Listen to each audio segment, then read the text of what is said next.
Welcome to this video on school financial management. We'll explore the key aspects of effectively managing finances in an educational setting. We begin with an introduction to school financial management, covering its overview, importance, and the necessary roles and responsibilities. Financial management in education involves planning, allocating, and controlling resources. The main focus is on efficient operations, achieving goals, and ensuring sustainability. Key activities include budget planning and risk management, and it can be centralized or decentralized. Key financial documents include budget plans and forecasts, income and expenditure reports, cash flow statements, and fundraising reports and audits. Effective financial management optimizes resources for educational goals, ensures accountability, and supports student success through efficient allocation. It also ensures compliance with regulations, prepares for uncertainty, attracts funding, and promotes long-term sustainability. School financial managers develop and manage annual budgets, prepare financial reports, and monitor cash flow. They also oversee procurement, ensure compliance, coordinate audits, and manage grants and payroll. Required skills for school financial managers include analytical and communication abilities, attention to detail, and leadership skills. They also need technical proficiency with financial software and the ability to align finances with educational goals. In conclusion, effective financial management ensures schools operate efficiently, support student success, and remain sustainable. Financial managers are critical for planning, allocating resources, ensuring compliance, and mitigating risks. Module 2 focuses on school funding models and sources, exploring where the money comes from. Government funding comes from federal, state, and local sources, including programs like Title I, IDEA, and ESSA. State funding formulas, property taxes, and categorical and block grants are also important components. Private funding includes individual donors, alumni contributions, and corporate sponsorships. Endowments and investment income, as well as fundraising campaigns and PTA involvement, are vital sources. Public education is generally tax-funded, while private schools rely on tuition and financial aid options. School choice programs and additional fees for things like uniforms and extracurriculars also play a role. International and local funding sources include development aid from organizations like UNESCO and the World Bank, and foreign government aid. Local business partnerships and municipal programs also provide support. School funding models rely on a mix of public, private, and international sources. Administrators must navigate these streams to ensure sustainability, promote equity, and optimize resource allocation. Module 3 covers budgeting in schools, focusing on types, planning, preparation, and monitoring.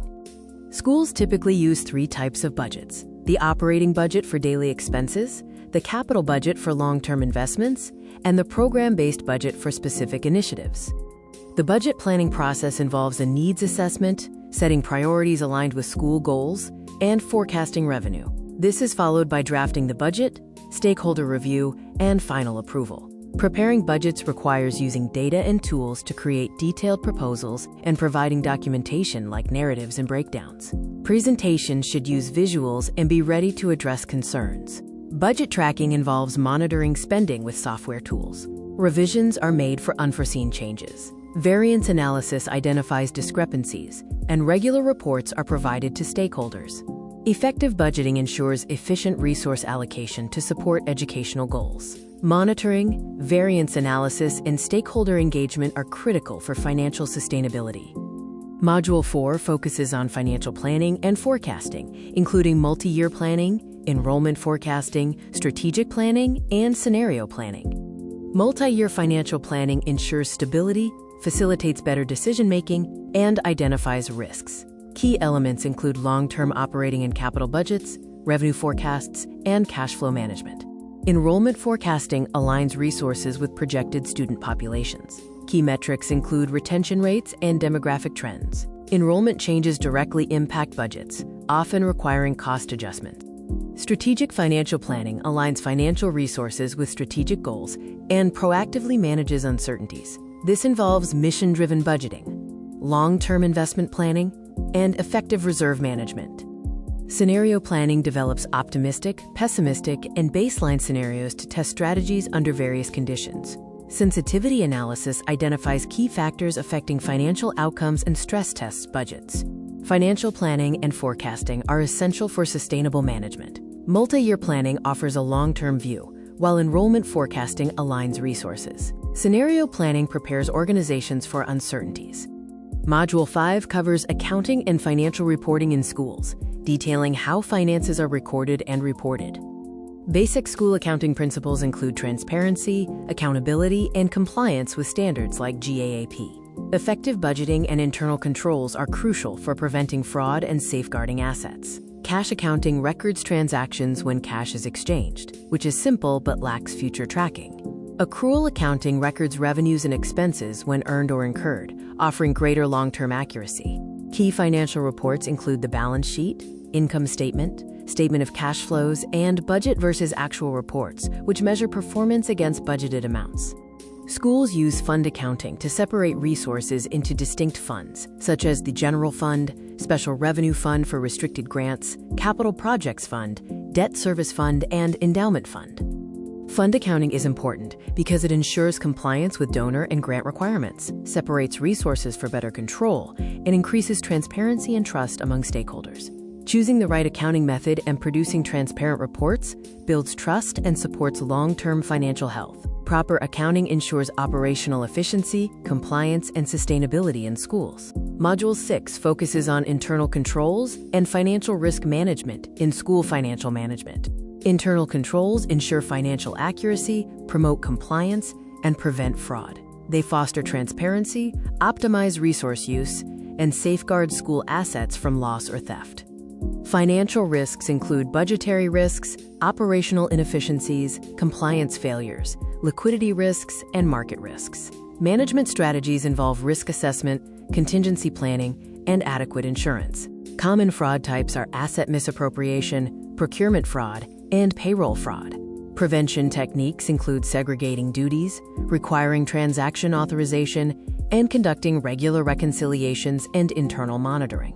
Financial audits include internal, external, compliance, and forensic types.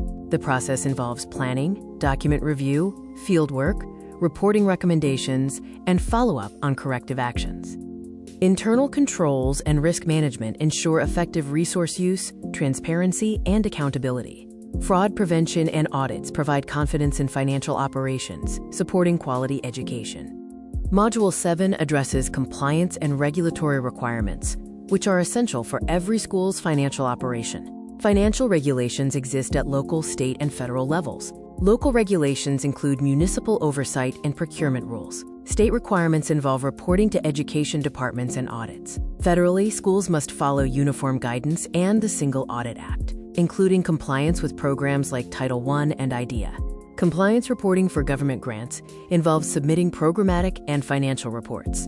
This includes time and effort reporting for staff. Schools must prepare for monitoring visits and audits and adhere strictly to grant conditions to avoid returning misused funds. Tax obligations differ. Public schools handle payroll taxes and W-2 filings. Private schools, often with 501c3 status, must comply with UBIT. Both must manage sales tax exemptions and ensure compliance for fundraising and donor reporting, like filing IRS Form 990. Ethics and financial governance are essential. This requires transparency in financial reporting and clear conflict of interest policies. Schools must maintain strong internal controls, establish whistleblower channels, and define the critical roles of audit committees and school boards. In conclusion, strong compliance and governance are vital for schools to maintain public trust, secure funding, and achieve educational goals effectively and sustainably.